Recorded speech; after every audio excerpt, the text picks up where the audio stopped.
screen? Yep. All right, thank you.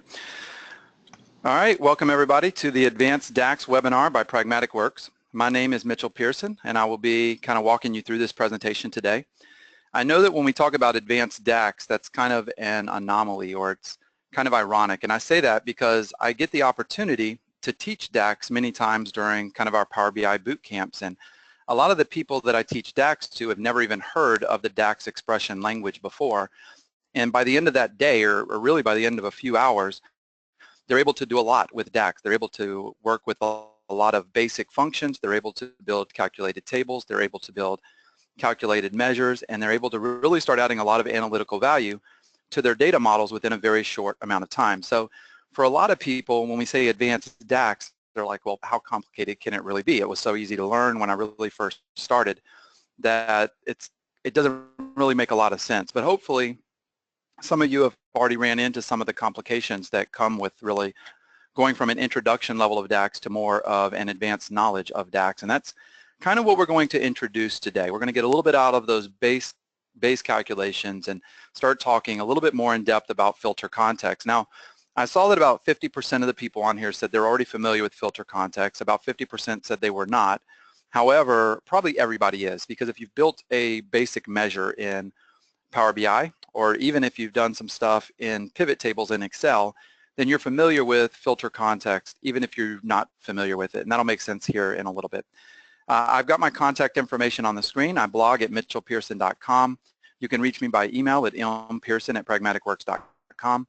You can also follow me on Twitter. It's a very easy way to find out if I'm doing any future presentations. I usually do, I don't know, a webinar probably every other month or at least one a quarter. So I'll usually tweet that out. If you want to know about that, just follow me on Twitter.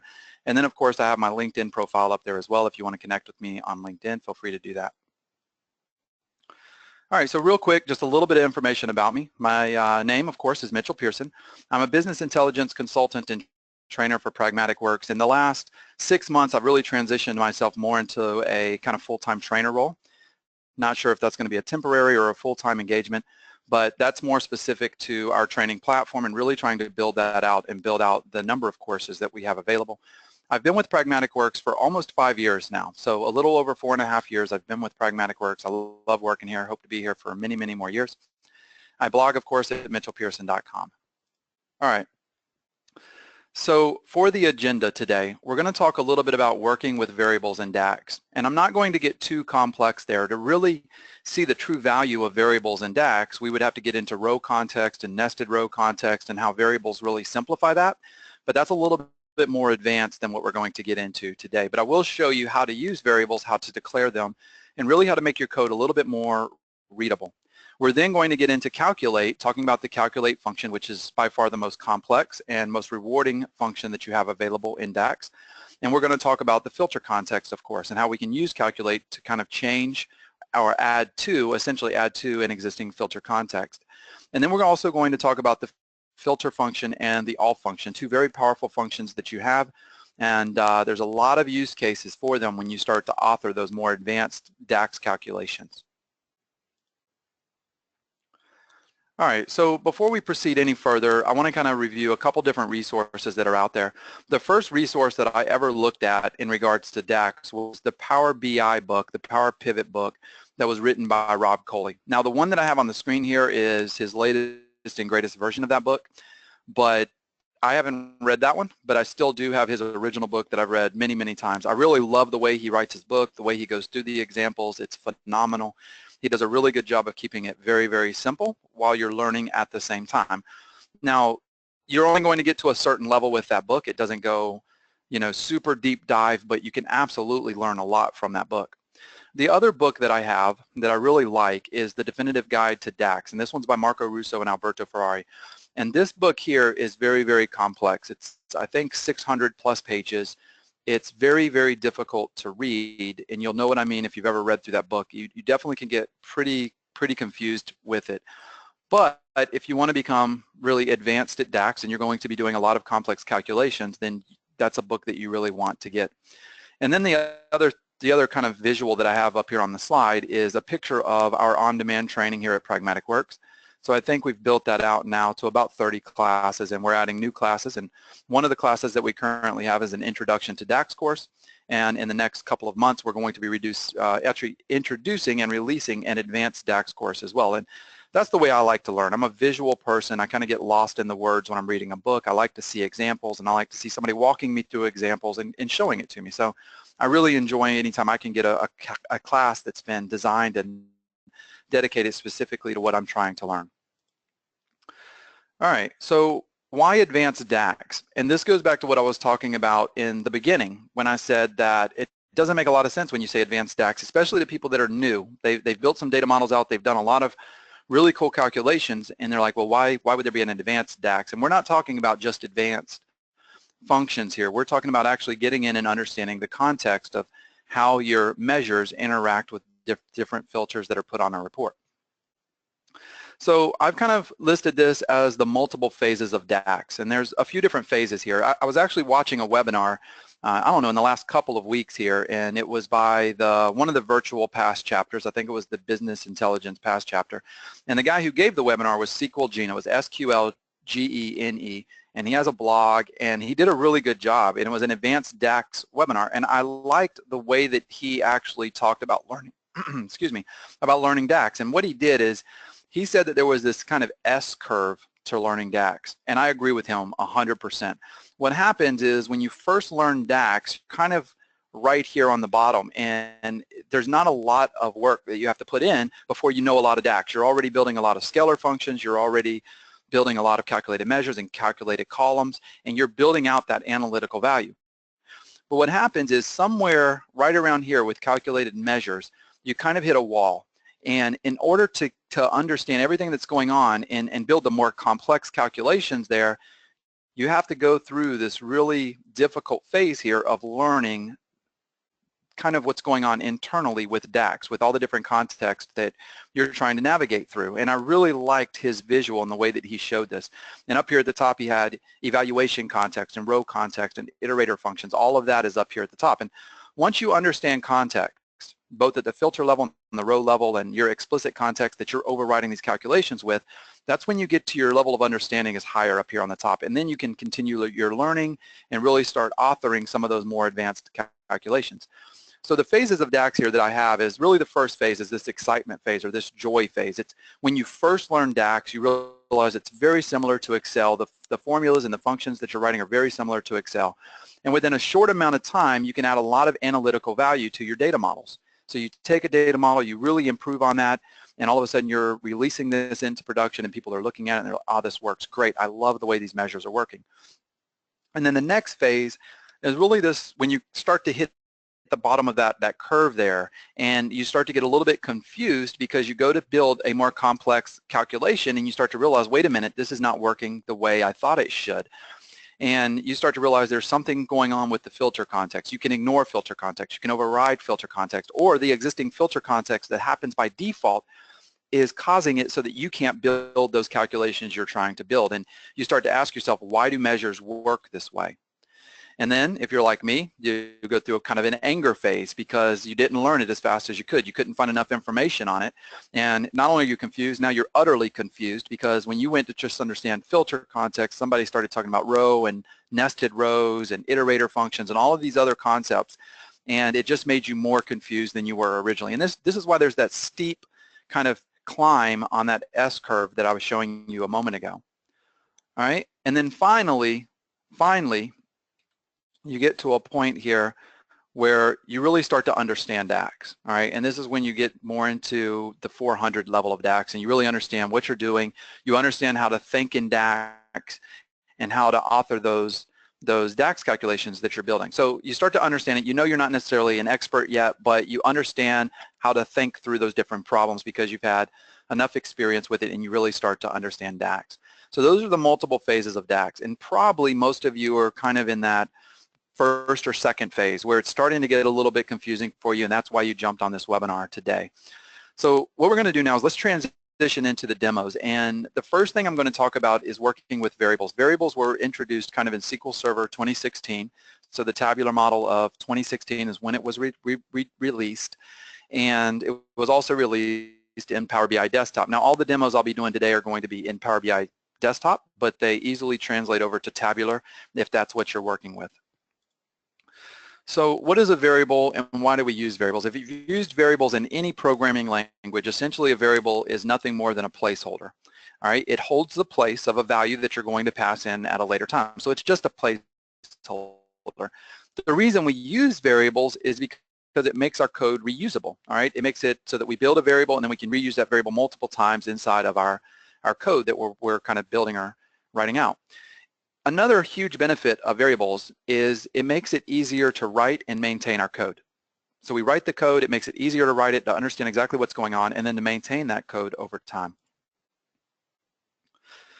Of course, it means that it's going to make it easier to read, right? If it's easier to understand, that means it's easier to read. And then there's also some performance implications of variables as well, especially if I'm writing a variable and then I use that same variable in that DAX calculation multiple times, then I'm only having to actually calculate that value one time, right? And then I'm able to reuse it. So there's some performance implications to this as well. Now, once again, I'm going to show you kind of the default behavior of variables, how to use them, how to author them and put them in your DAX calculations.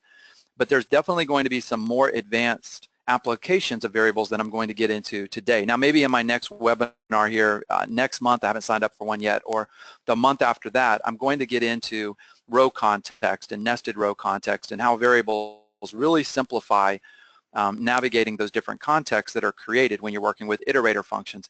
It was something I wanted to add into the webinar today, but I was like, I think I might confuse people more than I would help them, so I scaled that back a little bit and stuck with just the demos that I'm going to do today. So here's the basic syntax for your variables here, all right? You have your variable name, so you have var. What var does is it's a keyword that introduces the definition of the variable, and so that's the name of the variable and then the expression that defines the variable value. And then we have the return keyword, and that is essentially the expression that we want to return. So after the return, we can use these variables in our expression that we're building and that we're authoring. There's a couple different places where we can use these variables. So we can use them anywhere a scalar value is expected, also any place where a table value is expected. So when you build out these variables, they can store scalar values or table expressions, all right? Either one of those can be acceptable, and then you can reuse those in your DAX calculations further down the line. All right, so we're going to do a quick little demo here of working with variables. And where I got this example is I had another consultant who kind of called me up real quick and said, hey, what I'm trying to do, let me get rid of the date here in this demo here. What I'm trying to do here, let's see if I can get rid of that. I'm going to bring the month in real quick. Let's bring in the month, and then, not sure why this is smaller. I had all this set up. There we go. And what we're trying to do, or what he was trying to do, is he was trying to essentially say, look, if I have, let me get 2007 and 2008. Let's get rid of, okay, that'll work fine. All right, so let's sort this one more time here, and I want to make sure it's easy to explain what I'm trying to do. So I have a table here, and the table has total sales, and it has year-to-date sales, and then I have forecasted year-to-date sales, something that was kind of created by our marketing team, our forecast team here, that says this is what we forecast your year-to-date sales is going to be. And if I go all the way down to the bottom here and I go to June, you'll notice that for June, if I bring in the day, so this is what I was trying to do there a moment ago, if I bring in the date for June, I'm going to add that to our table. So let me add that to the table real quick to kind of visualize exactly what we're trying to do here. And if we go all the way down to the very bottom of this table, what you'll see is that the month of June is not complete. So when I'm looking at the month of June, I only have sales up until June 20th. So we're currently selling data. Pretend for a moment that this is June 20th of 2008. And if I don't have sales for the entire month, so I don't have sales for the entire month of June or whatever month I'm currently in, then I don't want to actually display the year-to-date sales. I want to display the forecasted sales. However, if I do have sales for the entire month, then go ahead and display the year-to-date sales. So the situation here is I want to show either my forecasted year-to-date or my year-to-date, and the way that I determine that is based on if I have sales for the entire month or not. All right, so that's what we're looking at. If I have sales for the entire month, use year-to-date sales. If I don't, then use the forecast sales. So let me get rid of the date because we don't need that here. And so the way that I can do that is I have two measures currently created. I have a year-to-date sales measure and I have a forecast year-to-date sales measure. The forecast year-to-date sales measure is a very simple measure. All it is the prior year-to-date sales times 10%, or I think it's actually 200% times 2 or 3 or something like that. But it's a very simple calculation that I'm just using previous data to determine the forecast for the next year. And what I want to do here is I want to, instead of displaying year-to-date or forecast year-to-date, is I want to display one or the other based on the current month that I'm in. And we're going to do that by creating a new calculation. All right, so let me go back up here to my calculation table. And in my measures table here, what I want to do is create a new measure. So on my modeling tab, I'm going to create a new measure. And I want to simplify this. And the way that I'm going to do this is I'm going to say, all right, look, if I'm looking at my sales table and the last day that exists in my sales table is not equal to the last day that exists in my date table, then use the forecast data. If it is equal, meaning that I do have sales through the end of the month, then use the year-to-date sales. An easy way to really format this so it's easily readable and I can understand what I'm doing is to declare variables, right? So I'm going to declare my first variable here, and then I'm going to call this variable, let's call it the last sale date. So it's the last date that I have a sale, and then I'm going to bring in and use the last date function. The last date function returns the last non-blank date, all right? And then I am going to return from my internet sales table the order date. So this is going to return the very last date that I had a sell in my internet sales table. And then the cool thing about this is you can define multiple variables here by simply adding that var keyword again. So this one is going to be the last date that exists in my date table. So let's call this one the last day of month. So what is the last day of month? Same exact calculation here. I'm going to use that last date again. And then from my date table, I want to return the last date from the current date that I'm looking at. Now this goes back to filter context. Let's take one step back real quick. If I'm looking at 2007 for February and I say return the last date for 2007 of February, the last date of 2007 February is going to be February 28th, 2007, right? If I'm looking at March, the last date is going to be March 31st, 2007. So all these calculations, just like any other measure, they automatically work within the normal filter context. And maybe I want to take a step back and just make sure everybody understands that. I assume you do, but that's probably a bad assumption on my part. All right, so let's do this. I'm going to say return. Remember, we need that keyword there. And then I'm going to just do basic conditional logic. I'm going to say, all right, if the last sale date, let's bring in my variable that we created here. So if the last sale date is not equal to the last day of month, then I put a comma there, then I want to return the forecasted sales measure. However, if it is equal to the last day of the month, then go ahead and return your year-to-date sales. So then we close that up, and then let's go ahead and format that measure real quick to be currency English United States, and then hit enter, and now I have my dynamic measure. Let me give that a new name. I want to call that dynamic measure. So it's dynamic because it's determining which value to display based on the current month and whether the month is complete or not. All right, so let's go ahead and do that. I'm going to take a step back real quick. If I get rid of month and then I get rid of, let's say, year-to-date sales and then forecasted sales, notice that what I'm looking at here is I'm looking at total sales, right? And the original value here was 18 million. And when you brought in the year, when I added year to this table, it took that value in that column right there, and it automatically filtered it down to whatever exists on the rows. And it automatically filters it down to whatever exists on the columns. And we're going to come back and talk about filter context in the next slide here. And as you add additional values to your rows and your columns, it further filters down those calculated measures that you've created. So if I come in here and say I want to add in the month real quick, I can add the month into this table and it filters them down. So for 2007, I'm not seeing the total for 2007. I'm seeing the total for 2007 for the month of January. All right, and then I want to bring in real quick year-to-date sales. So I'm going to bring in year-to-date sales, and then I'm going to bring in forecasted year-to-date sales, and then I'm going to bring in my dynamic measure that we just created here. And then we're going to scroll all the way down to the bottom here and take a look at what's going on. So notice, see if we can zoom out just a little bit. Notice that on January, my dynamic measure, was deriving the value from year-to-date sales. And if you go down the list, it's doing the same thing for February and March and April and May, because we've already completed all of those months. We sold data on every day of each of those months.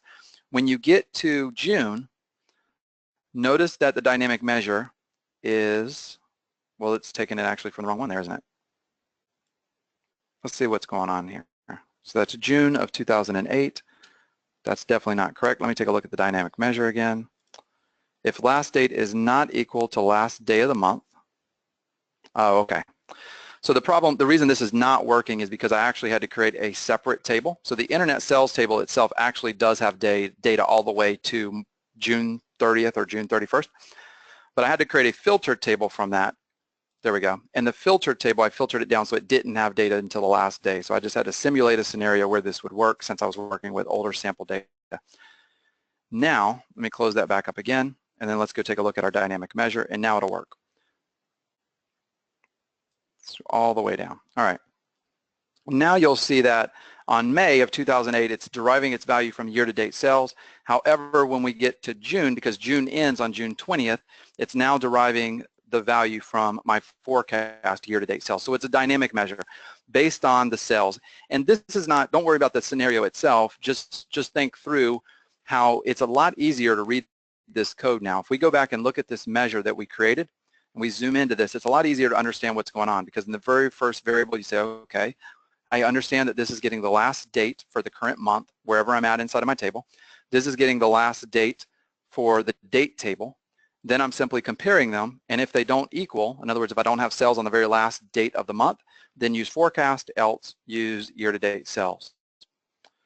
All right, so that's one scenario there. I'm going to walk through filter context real quick and go a little bit more in detail than we did there in that section. And we're going to talk about calculate in this section. We're going to talk about filter, and we're also going to talk about the all function. So filter context.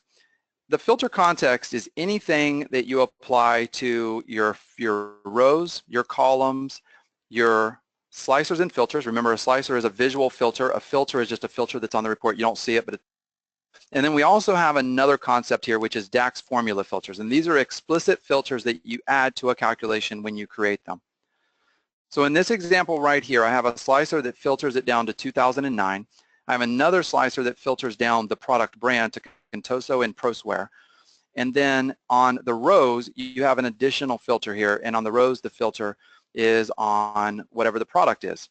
So the sales amount for my filter context here is essentially going to filter down the internet sales table, or whatever that table is, and it's going to return the sales amount for those rows that meet all of those filters that have been applied. So where the year equals 2009, where the product brand is equal to Contoso and Proswear, and where the product subcategory is equal to air conditioners.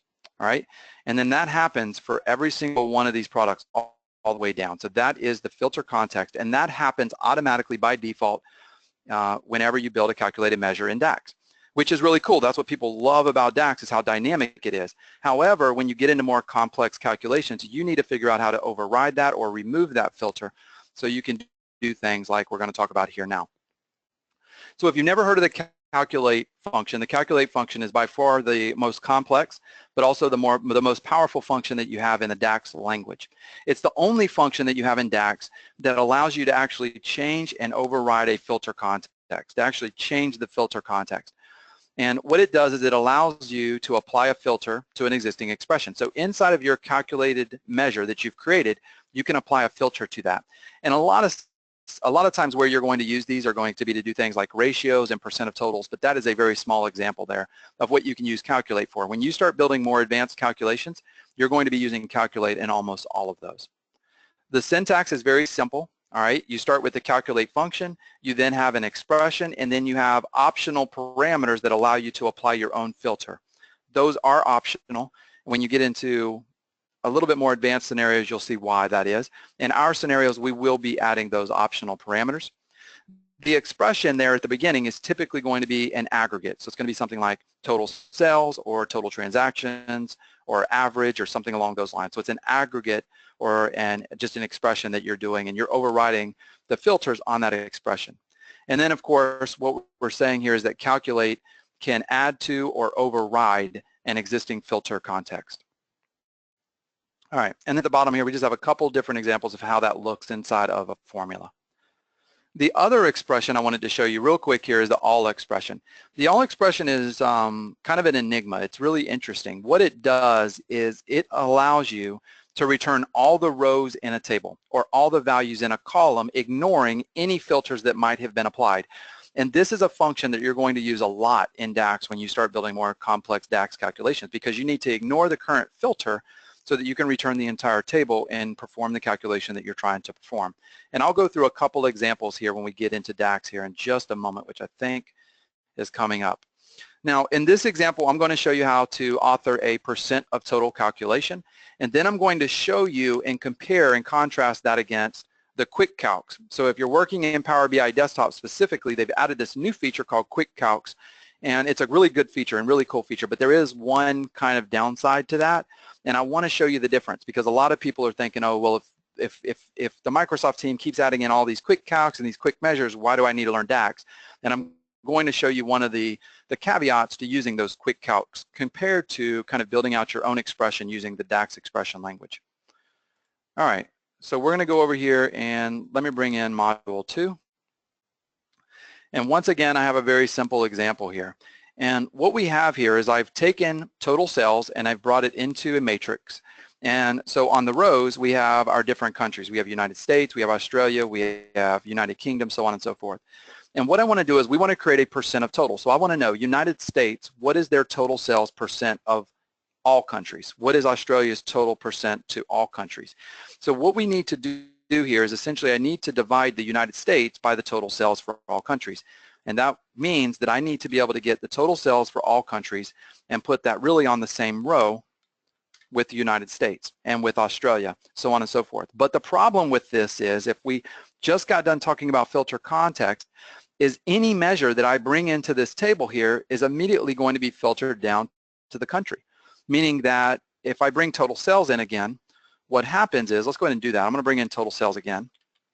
If I bring in total sales again and I add that to my table, it automatically gets filtered down. So if I were to divide total sales by total sales, it's 100%, and that's not what we're looking for. This second value for total sales, I need it to essentially ignore the filter that has been applied inside of this table. So we need to ignore the default behavior of filter context. So some of you, most of you have probably already done something similar to this at some point or another when you've written your DAX calculations. So I'm going to create a new calculation real quick, and we're going to call this our percent of total. Let me go ahead and get, you know what, I'm going to leave that in there because we'll convert that later. So I'm going to create a new measure here, and then I'm going to call this my percent of total measure. All right. And then inside of this, we know that we want to divide the total sales measure that we've already created. So I'm going to create a divide function. Let me zoom in on that. And I'm going to divide the numerator here. The numerator is the total sales calculation that we already have. The denominator needs to be the total sales, but it needs to ignore the filter that's been applied by this table. So that's like an implicit filter that happens automatically. And we can do that by using the calculate function. So remember that the calculate function accepts the very first parameter, which is an aggregate, right? And this aggregate here is just our total sales. And I want to override the filter context of this total sales, and I want to ignore the filter that's been put on the countries. And this is where that all function comes into place. So I type in all, and all, if you read the description here, it's the exact same description I showed you in the PowerPoint. It says it returns all the rows in a table or all the values in a column, ignoring the filter context. So on each one of these rows, they're being filtered down to whatever the current country is, and I want to ignore that. So I'm going to ignore that on the entire column. So I'm going to go to geography here. I'm going to bring in my country column, and then I'm going to close that up. I'll hit close again. And now what we've done is we said, hey, we want to divide total sales, which is my first total sales, which is respecting the current filter. And I want to divide that by total sales, which ignores the filter, which means essentially what it's doing is bringing in that 29 million so it can do the division. For my formatting here, I'm going to change that over to percentage. And then let's go ahead and hit enter. And then now I'm going to add that into our table real quick. So let me go over here and find percent of total calculation. And then I'm going to add that into my table. And then if we zoom back in, you'll see that the division is working correctly. And the reason for that is because that second measure in side of that calculation is ignoring the filter context. Real quick, I could create a second measure here. Let me try that again, just so you can actually see what it's doing. Let's call this one total sales, all countries. And then I'm going to do that calculate again. We're going to do total sales, which is a measure that already exists. And then we're going to say, you know what, ignore exact same thing we did before, except we're just not adding this to a division here. There we go. And then let's go ahead and give this one a percentage. Hit enter there, and then let's go ahead and bring that in. So what do we call this one? Total sales, all countries. Let's drag that in real quick. Well, I guess that wasn't a percentage. Sorry about that. That should have been a currency. But you can see that what it's doing is it's bringing in the entire value, which is essentially ignoring the filter. And once I have that, I can now take the numerator, divide that by the denominator, and that gives us our percentage. All right. So I'm going to get rid of total sales by all countries. I wanted to compare and contrast this to a new feature that was released in Power BI Desktop a couple months ago, which is called Quick Calcs. So if I go to my existing total sales, one of these total sales calculations that I brought in here, I can click on the drop down, and then you'll see we have show value as, and this is a quick calc. Well, they used to be called Quick Calc. They actually renamed it. Now it's just called show value as, and I could come here and say I want to show this as a percent of grand total. If I do that, and then we zoom back in, you'll say, wow, that was super easy. It's done.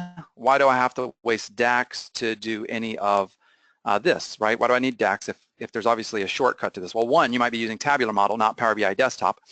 Two, this doesn't quite work the way you would expect it to. For example, let's say I was to somehow filter down the countries that show up in this list, where I only saw the countries for maybe the North America region or Europe or something along those lines. Well, let's do something else. Let's go ahead and filter this down to the top 5 cells.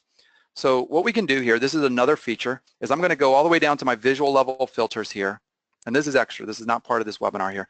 I'm going to go into my visual level filters. I'm going to say I want to change the filtering to top N. This is a very quick and easy way to just show the top 5 products, top 10, top 3. We're going to do this by country. So show me my top 3 countries, and then I'm going to do total countries.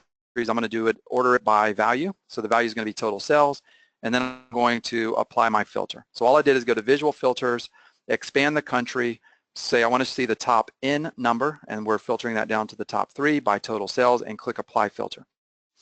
What's interesting about this is when I apply that filter, it actually is not quite correct anymore for the United States, Australia, and United Kingdom when you look at the quick calculation that was created by Power BI Desktop. And the reason for that is because it's only doing the percent of grand total based on the countries that exist inside of the report. Whereas our calculation that we created, we ignored all filters that were put on the country. So even though those other countries are no longer showing up in the report, our calculation overrides that, and it still goes into the background and brings those countries into the overall calculation. I'm not saying that one of these is bad and one of these is good. It really depends on what you're trying to do. But what I am saying is that when you author your own DAX calculations, you have a little bit more control over what's going on there. And I could change this to work either way by building out my own DAX calculations. All right, so that's the percent of total. Now we're going to get into really a more complex kind of conversation here. And this one's always a little bit more difficult for people to grasp and understand. And in this example here, we're going to talk about working with multiple dates. All right, working with multiple dates. So in my date table, I have a single date table, and I have a date in that date table. And the example I'm going to show you here is I've been doing some work with MLS data for a realtor that I've been working with, and I'm currently looking for a house, and I wanted to do some Power BI on that, right? So I got some data, and I've built a relationship between my date table to my MLS data table. And I built that relationship on the sold date, which is very important. However, my MLS data has multiple date columns. It has a sold date, it has a listing date, and it has a contract date. And most fact tables have multiple dates. And this is more of a larger topic called role-playing dimensions, where date tables can play multiple roles. I don't want to talk about that because it can cause some kind of lines of confusion here in a very short webinar. But what I want to do is I want to be able to get a couple different measures. I want a measure that shows me my quantity sold, but I also want a measure that shows me my quantity of houses that were listed during that same period of time. That can be very, very difficult to understand. So I'm going to walk you through how you can set this up inside of DAX. All right. But note that when you build a relationship in DAX, inside of either Tabular or Power BI, you can only have one active relationship between two tables. And all of your filtering that goes on, the filter context automatically uses that active relationship, all right? In this example, we're also going to use the filter function. The filter function is also an advanced function that has a lot of application, a lot of purposes, and you're also going to use this filter function a lot as you start to build more and more advanced DAX calculations. The filter function is an iterator, just like any of your X functions. If you've ever worked with min-X or max-X or average-X or rank-X, any of those X functions, they're all iterators. You can typically tell an iterator because an iterator always accepts as its first parameter here. It always accepts a table or a table expression as the first parameter, and that table or table expression is what the iterator iterates over. So the way that these iterator functions work is they iterate over a table, processing each row in that table one at a time. So it's a row-by-row operation. And just to quickly speak to that, I'm just going to warn you to be careful with doing too many iterator functions, and especially nesting those and getting too deep in your iterator functions, because it can cause performance issues because it is a row-by-row operation. Typically, you're not going to see any performance kind of degradation from doing them as long as you keep it simple, but just be aware that you can run into some performance problems with that. And then once you get your table or your table expression, then you simply add a filter expression to that that says, hey, filter that table down to this specific result set, and then what filter returns is filter returns a table expression. So most of the time when you use filter, you're always using filter inside of another expression that essentially where you're trying to just reduce the table, right? You're trying to reduce the table to fit your parameters, and then you can return a scalar expression from that. So very complex, but also very rewarding once you learn how to use filter. All right, so I like to see things visually, so let's go ahead and jump into our next demo here, which is going to be Module 03. And this is hopefully going to be a cool example here. So what I have is, I have a very simple table, and this table is showing my quantity sold by year. All right, so I have 1,839 total properties in my MLS data here that we're looking at, and I'm able to see my quantity sold by year. The quantity sold measure that we're looking at is a very simple measure. It's simply counting the rows of MLS data. And what count rows does is it says, okay, count all the rows that are visible in the current filter context. So you know that if you're looking at this row right here, the current filter context is the year 2012. This is the confusion though, right? We're talking about the year 2012. Where this gets confusing is, well, why can't I bring in my listing date into a count of rows on the listing date to get the number of properties that were listed during that period? So for example, let's say I go to my MLS data over here, and I'm just going to search for listing date real quick. I'm going to grab listing date and drag that into my values, and then I'm going to just do a quick kind of count. I'm not even going to create a measure on this. I'm just going to count the rows real quick. All right, so make sure I got the right one. I didn't. I'm doing a count, but notice that when I bring in the listing date column, which obviously the listing date is different than the sold date, unfortunately, it's giving me the exact same results of the properties that sold. And once again, this can be extremely confusing. So what's going on here is all the count rows is doing is it's actually just counting the number of rows that are available in the filter context. And the filter context, unfortunately, is always filtered down to the sold date. The way I know that it's always filtered down to the sold date is because of the relationship that exists between the date table and the MLS data table.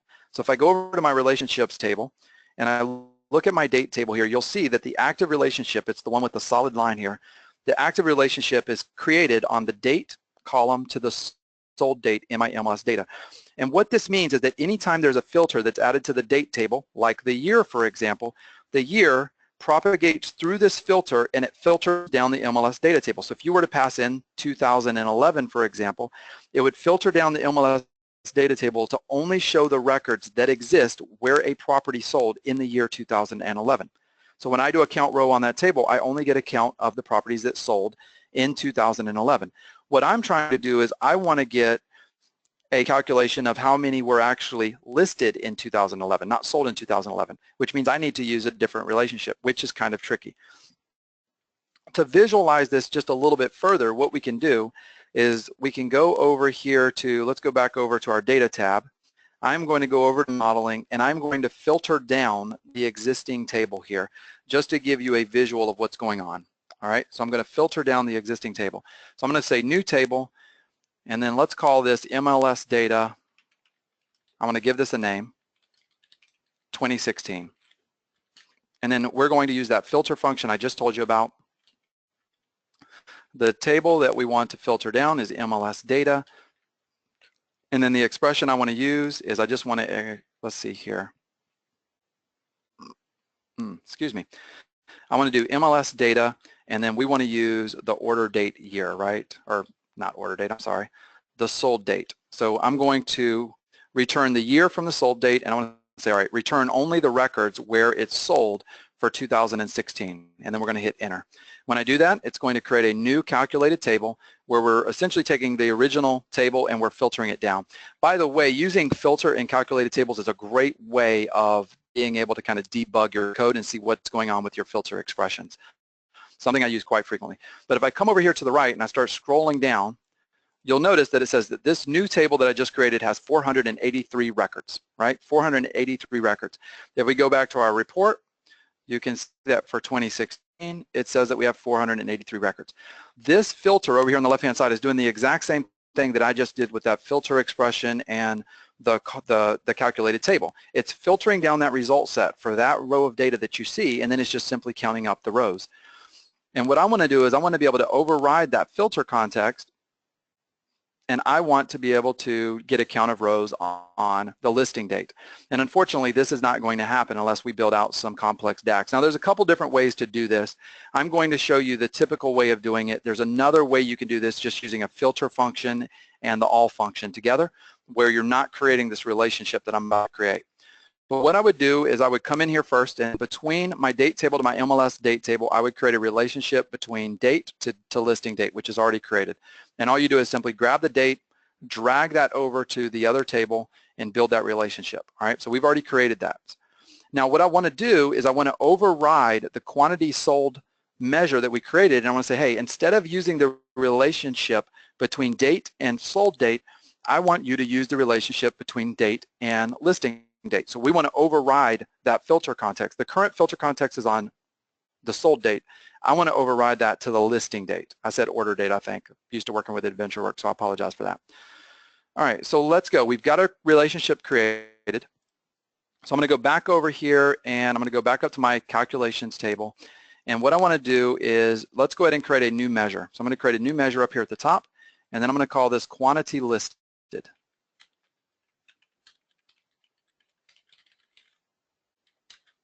And then how we're going to do this is we're going to use the calculate function here.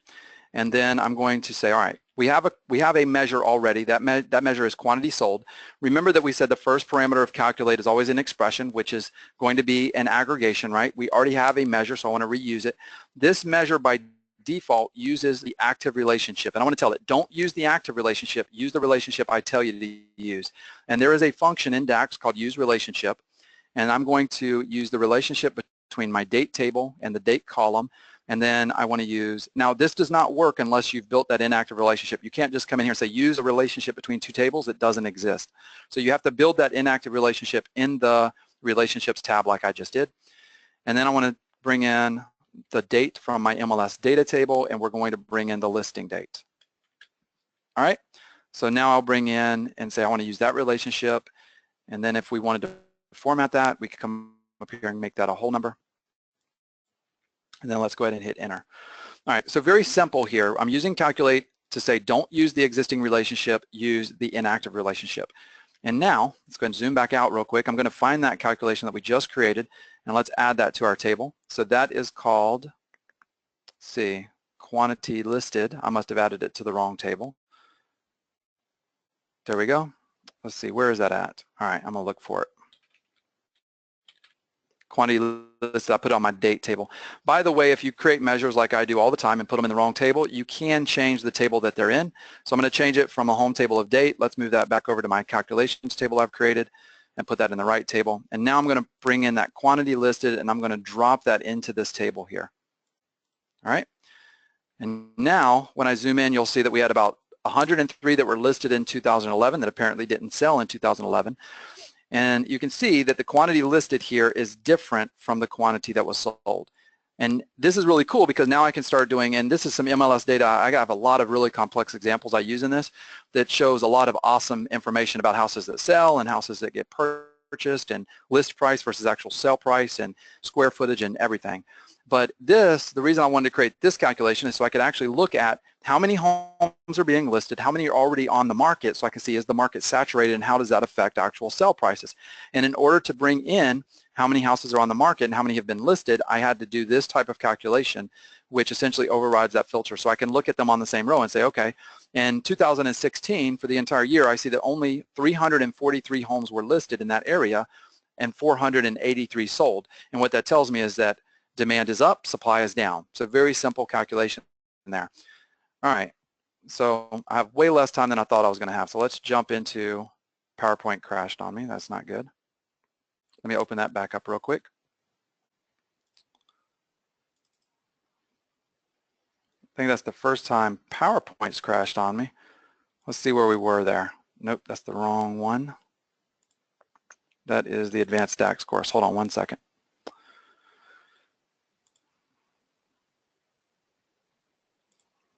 Presentations. I have way too many presentations here. Advanced DAX, Advanced DAX.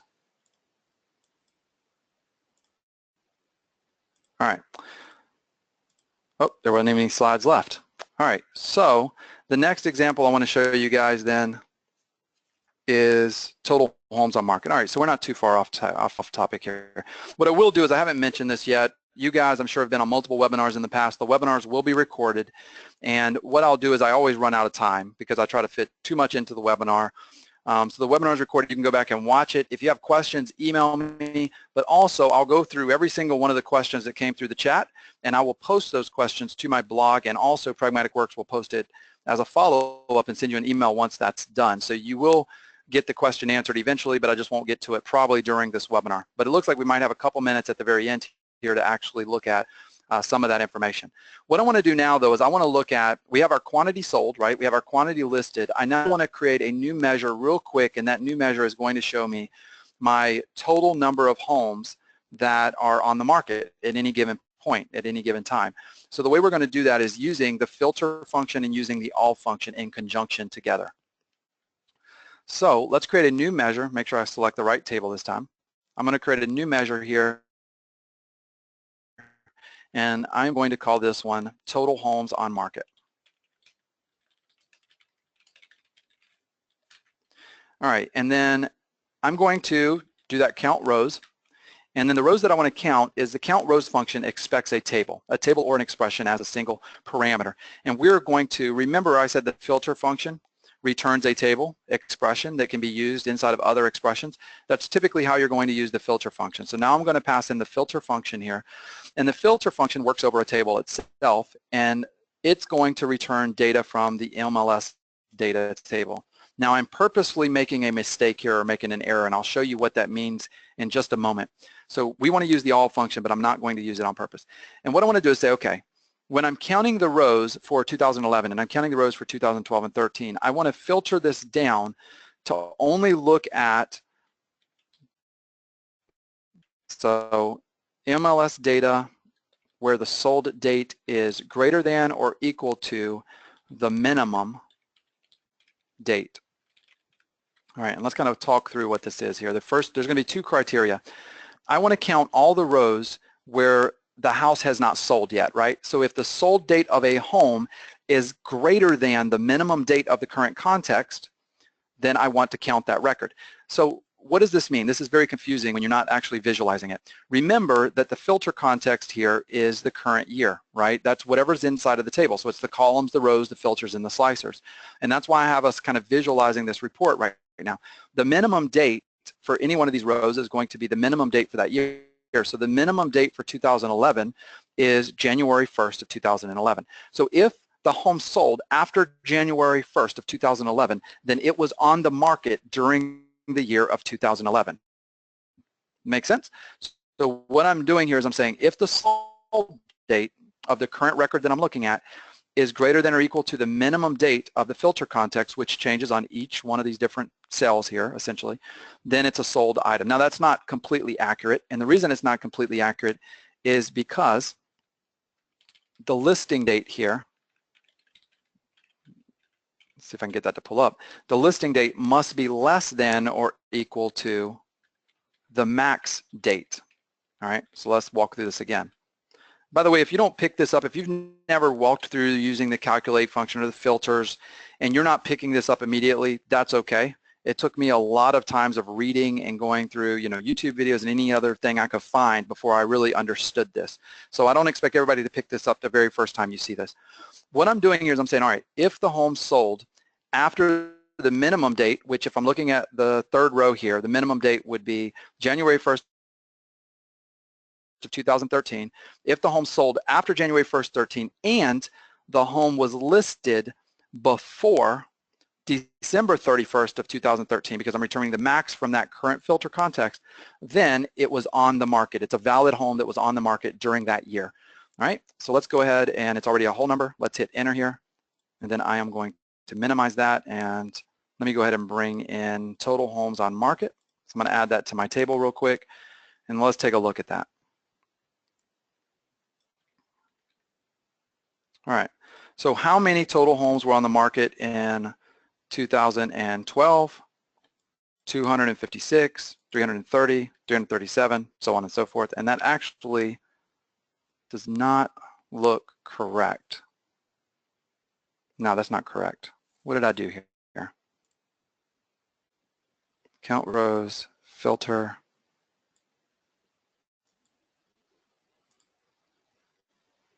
Oh, sorry about, I told y'all I was making an error on purpose, and then I forgot I was making an error on purpose. Yeah. So let me tell you why this doesn't, why it's not working. So what happened here is that filter function is still respecting this filter of 2012. It still respects that filter, and because of that, it's returning the incorrect values here. So what we have to do is we have to do one more thing. So if I go into my total homes on market, expand this out, what we have to do is I have to say, hey, when you're filtering, when you're iterating over this table, remember the first expression, the first parameter of the filter function is a table or a table expression, right? When you're iterating over this table, right now it's actually filtered down to the filter context, and I want to remove all filters on that table. The way that we do that, if you remember, is we want to add in that all function. So I add in the all function there. It removes that filter context of 2011, 2012, 2013, which means now I can see the entire table. So I'm removing the filter, and then I still respect that. See, this is what's interesting about this, and what a lot of people don't get when they first start messing with this. I still respect that filter because I'm applying it here. I'm still looking at that date that's being applied, and I'm saying, hey, look at that filter. I'm just removing it from the MLS data here, but then I'm still using it down here inside of my kind of new filter that's being applied for our count rows, all right? So it's still being used here, but it's not there. Now if I hit enter, hopefully it works this time. I was a little bit scared a moment ago because I was like, that does not look right. And now you can see that the numbers are looking much, much better. So total homes on market in 2012 was 371, but only 256 homes sold. Total homes on market in 2013 was 409, 330 sold. And you can go down the list and kind of see how many were on the market and how many sold during that period.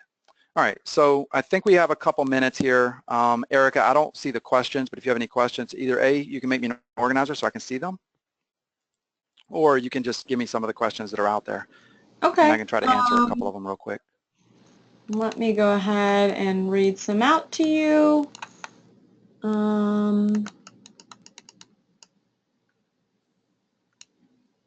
Okay.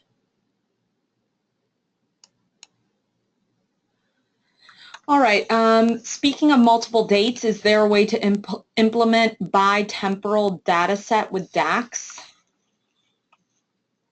I do not understand that question at all, Erica. So we have to move on real quick. I'm assuming that was when you were in the middle of a...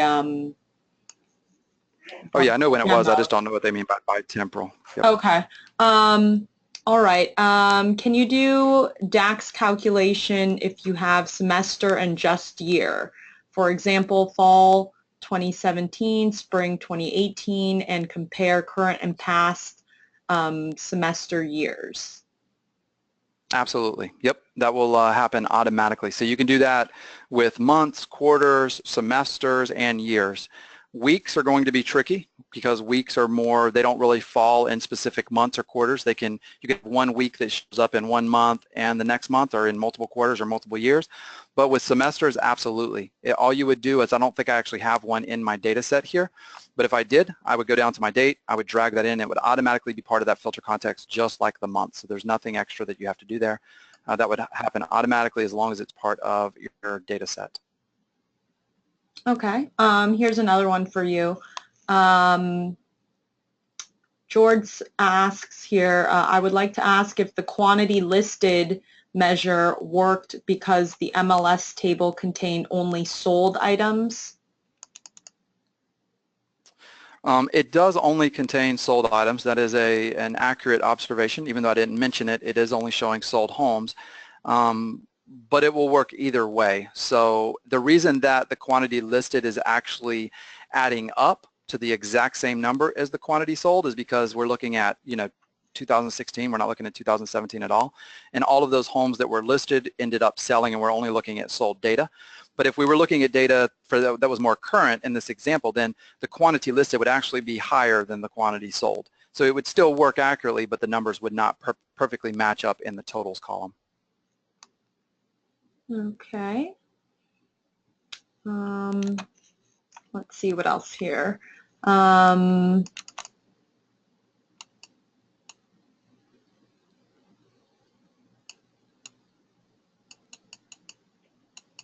Okay, is it better performance-wise or for ease of use, understanding, readability to create a measure than use it